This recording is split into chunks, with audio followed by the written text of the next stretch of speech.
ज्योतिष संबंधी जानकारी हेतु आप हमारे YouTube चैनल जीवन दर्पण को सब्सक्राइब करें और नए वीडियो से अपडेट रहने के लिए घंटी के बटन को जरूर दबाएं।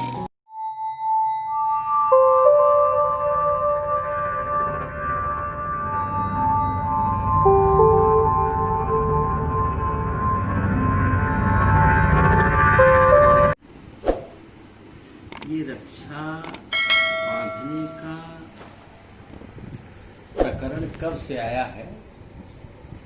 इस रक्षा को बांधने का प्रकरण लक्ष्मी जी ने ले आया है। समझ रहे हैं? जैसे आप राजा बलि का नाम सुना होगा, सब लोगों ने सुना है। राजा बलि राक्षसों के राजा थे, बहुत धनवान राजा थे, बहुत ताकतवर राजा थे। अपनी ताकत और पुरुषार्थ से सारे देवलोक पर भी अपना आधिपत्य जमा ले। और राजा बलि की गुरु शुक्राचार्य थे। शुक्राचार्य की प्रेरणा से वो 100 यज्ञ करना चाहते थे। यदि वह 100 यज्ञ पूर्ण हो जाता तो वो अपने पुण्य से इंद्र के पद पर आसीन हो जाते। लेकिन वो राक्षस था, राजा बलि राक्षस जाति का था। इसलिए सारे देवता मिल करके विष्णु भगवान की शरण में गए और विष्णु भगवान खुश होकर के ये कहे, कश्यप के यहाँ मैं स्वयं वामन के रूप में आऊंगा, तब आप लोगों का कल्याण करूंगा। समझ रहे हैं? राजा बलि उत्तरोत्तर यज्ञ कर रहा था। 98 यज्ञ कर चुका।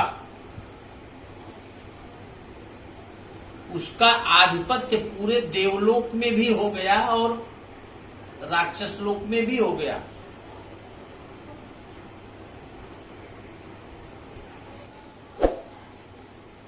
अपने पराक्रम से सारे देवताओं को अपने बस में कर लिया था। तो देवताओं की प्रेरणा से, विष्णु भगवान की प्रेरणा से कश्यप ऋषि की पत्नी को कश्यप ऋषि ने एक व्रत बताया। उस व्रत को कहते हैं पयोव्रत। जैसे महिलाओं को जब संतान नहीं होता है, तेज तर्राक संतान प्राप्त करने के लिए भी पयोव्रत किया जाता है। कश्यप की पत्नी अदिति ने उस पयोव्रत को किया। पयोव्रत कैसे किया जाता है? पयोव्रत कार्तिक शुक्ल पक्ष की प्रतिपदा से प्रारंभ किया जाता है। समझ रहे हैं? कार्तिक शुक्ल पक्ष की प्रतिपदा से प्रारंभ किया जाता है। और जब व्रत प्रारंभ किया जाता है, उस समय महिलाओं को द्वादशाक्षर मंत्र का जप करना चाहिए। और जिस जमीन को सूअर ने खोदा है, वही मिट्टी लेकर के अपने शरीर पर लेपन करना चाहिए स्नान करते दरमियान। और पथ्य के लिए प्रतिपदा के दिन 1 घूंट दूध पी लेना चाहिए। द्वितीया के दिन 2 घूंट, तृतीया के दिन 3 घूंट, चतुर्थी के दिन 4 घूंट, पंचमी के दिन 5 घूंट, छठी के दिन 6 घूंट, सप्तमी के दिन 7 घूंट, 8वें के दिन 8 घूंट। इस प्रकार से द्वादशी तक यह त्रयोदश व्रत चलता है। समझ रहे हैं? इसी पयोव्रत के प्रभाव से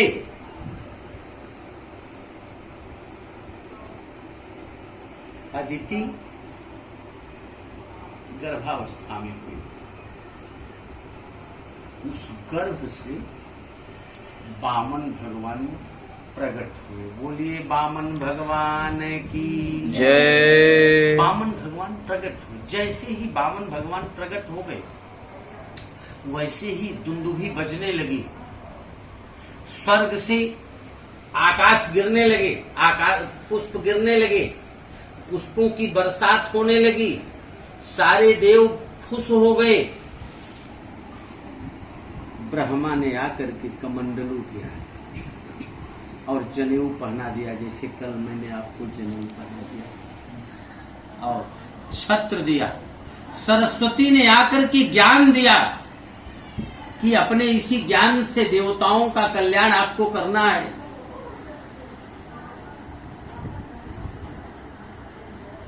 बृहस्पति भगवान ने आकर के तेज दिया कि चेहरे में देखने के बाद में विष्णु भगवान उस वामन के स्वरूप में चेहरे में अट्रैक्ट होना चाहिए, अट्रैक्शन।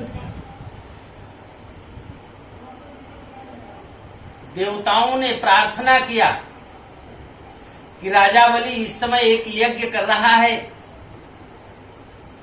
यदि यह यज्ञ पूर्ण हो जाएगा तो दैत्यों का आधिपत्य आजीवन स्वर्ग पर रह जाएगा। दैत्यों का आधिपत्य स्वर्ग पर न हो, इसके लिए आप हमारा सहयोग करिए। वामन भगवान के रूप में स्वयं विष्णु भगवान आए थे, वहां से चल गए। वामन भगवान माने 52 अंगुल के ही थे, बहुत छोटी अवस्था थी। उत्तर की दिशा में चले, वामन यज्ञ कर रहा था। यज्ञ करते हुए उसकी दृष्टि आते हुए वामन पर पड़ी। परिकल्पना करने लगा कि द्वितीय अयु भास्कर, दूसरे सूर्य की समान ये कौन आ रहा है। अपने आसन से उठ करके आते हुए वामन देव का अभिनंदन किया कि मेरा सौभाग्य है कि मेरे इस यज्ञ में एक तपस्वी आया। आसन देकर के बैठाया, सब लोगों ने प्रणाम किया। उसी यज्ञशाला में शुक्राचार्य भी बैठे थे। वामन भगवान वामन के अवतार में भगवान के रूप में जब गए तो राजा बलि उनका पाद प्रक्षालन किया। पाद प्रक्षालन करके बहुत खुश हुआ, अर्घ्य प्रदान किया। अर्घ्य प्रदान करके हाथ जोड़ करके वामन देव से आग्रह किया कि महाराज, मैं आपको क्या दान दूं कि वो आपके उपयोग में आए। वामन भगवान ने कहा कि राजन, मैं तो सद्गृहस्थ नहीं हूं, मैं भिक्षाचारी हूं। मुझे आपके इस वैभव से कोई लेन देन नहीं है। मैं कोई वस्तु संग्रह भी नहीं करता हूं, मुझे कुछ भी नहीं चाहिए।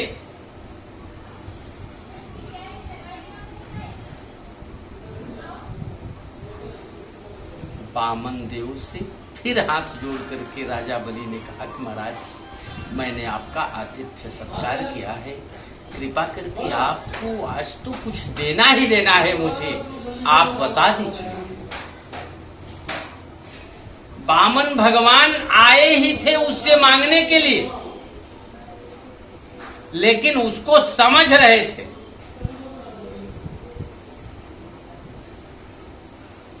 वामन जी ने कहा, देखो मुझे मांगने के लिए मत बोलो, नहीं तो कल ये बोलोगे कि हमारे पास फला व्यक्ति आया था मांगने के लिए। और आप दोगे भी नहीं, हमारी भी बदनामी। मांगनते पहले हुए मुए जिनमुख निकसत ना है, इसलिए मुझे मांगने के लिए प्रयास मत। राजा बलि ने फिर प्रयास किया कि नहीं, आप मांगिए, मैं आपको दूंगा दूंगा दूंगा।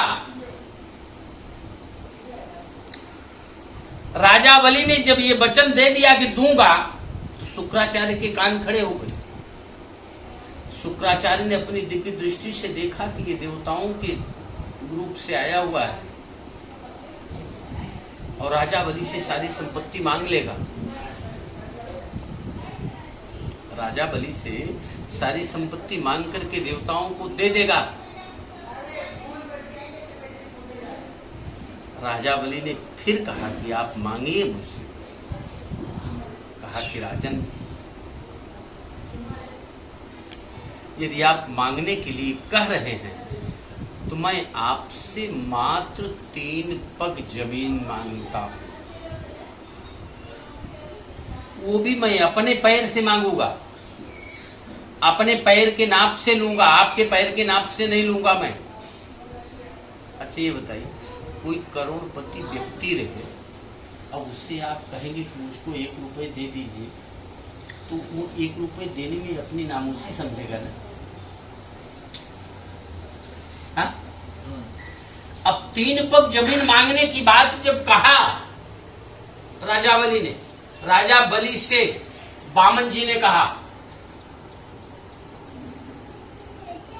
कि आप बचकाने जैसी बात क्यों बोल रहे हो, ये ठीक नहीं है। आप राजा बलि से मांग रहे हैं, राजा बलि इतनी संपत्ति आपको दे देगा कि आजीवन आपको किसी से मांगना नहीं पड़ेगा। कहा कि राजा बलि, मैं तुमसे भीख मांगने के लिए नहीं आया हूं, तुमको मैं ये सीख देने के लिए आया हूं। सीख मैं क्या दे रहा हूं उसको जान लो। याचका नहीं वे याचनते, बोधकत्वम गृहे गृहे, दीयताम शीघ्रम दीयताम शीघ्रम, अदातुम फल मीदृशम।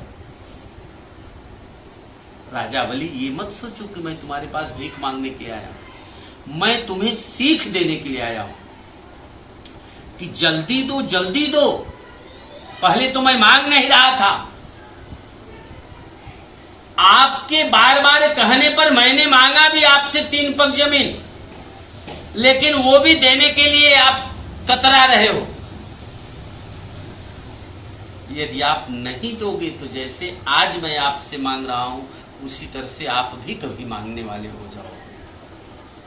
भिखमंगा ये कह दिया ना कि हमारी जैसे भिखारी तुम भी हो जाओगे, इसमें बचा क्या। तुरंत राजा बलि हाथ जोड़कर कहा ठीक है मैं दूंगा। शुक्राचार्य कहने लगे कि झूठ बोल दो। शुक्राचार्य की भी बात को काट दिया। कौन काटा? राजा बलि ने काटा कि हम देने के लिए संकल्प कर लिए तो दे देंगे, कोई दिक्कत नहीं।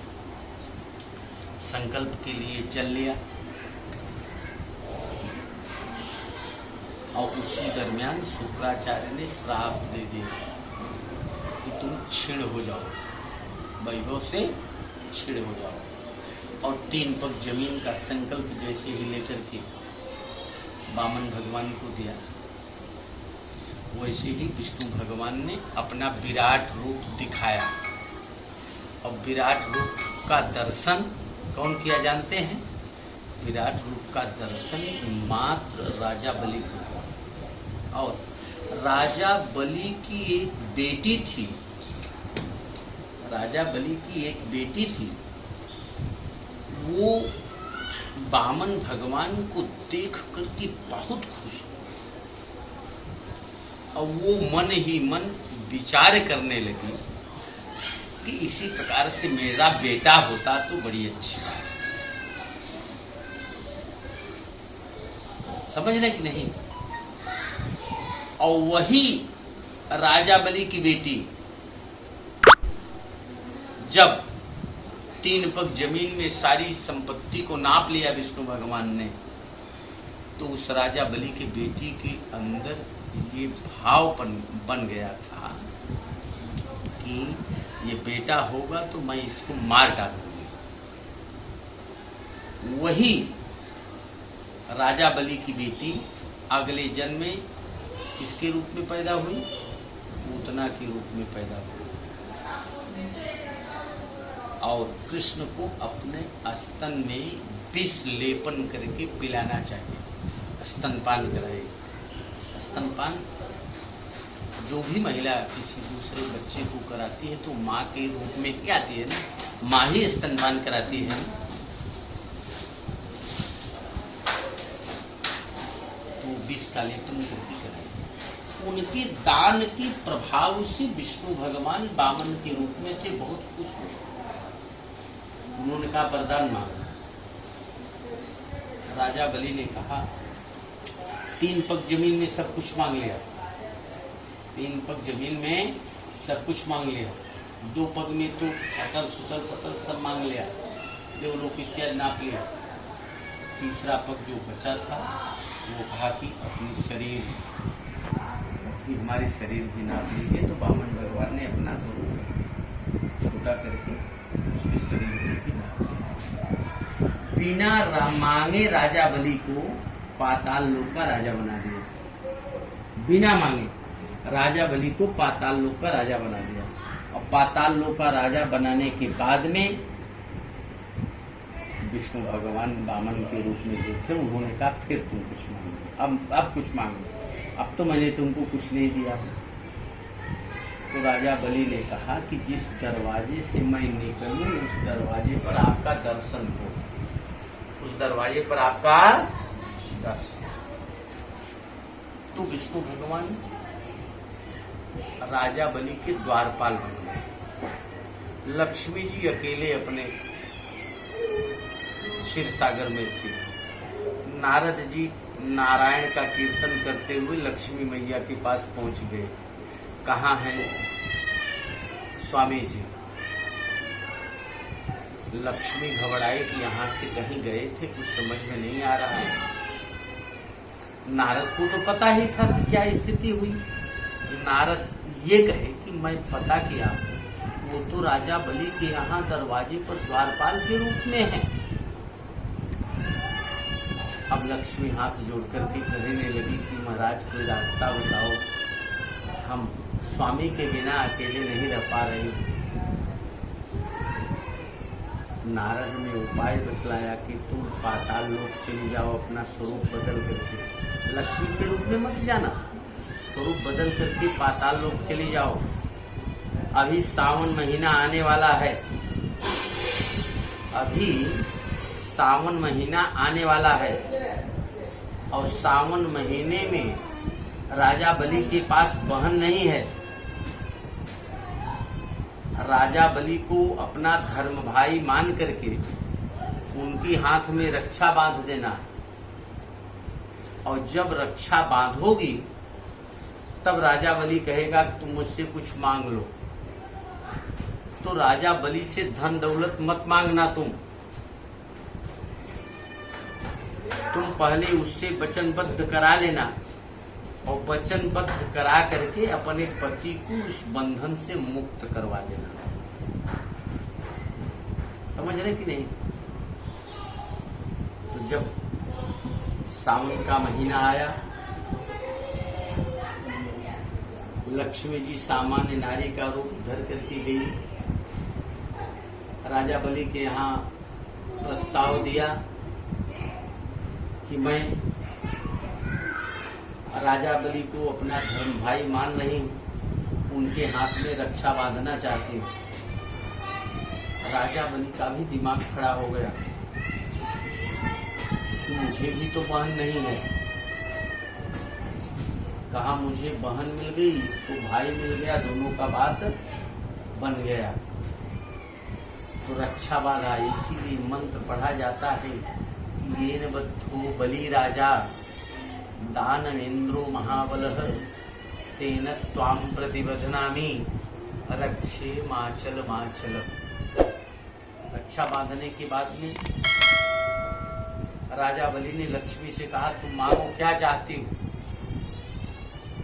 लक्ष्मी जी ने कहा, मुझे भैया कुछ नहीं चाहिए, बस आपका आशीर्वाद मिल गया, आपका स्नेह मिल गया, आपने मुझे बहन के रूप में स्वीकार कर लिया, बस इतना ही। कहा, नहीं बहन, मैं तुम्हें वचन देता हूं, तुम जो मांगोगी वही दूंगा, दूंगा दूंगा दूंगा।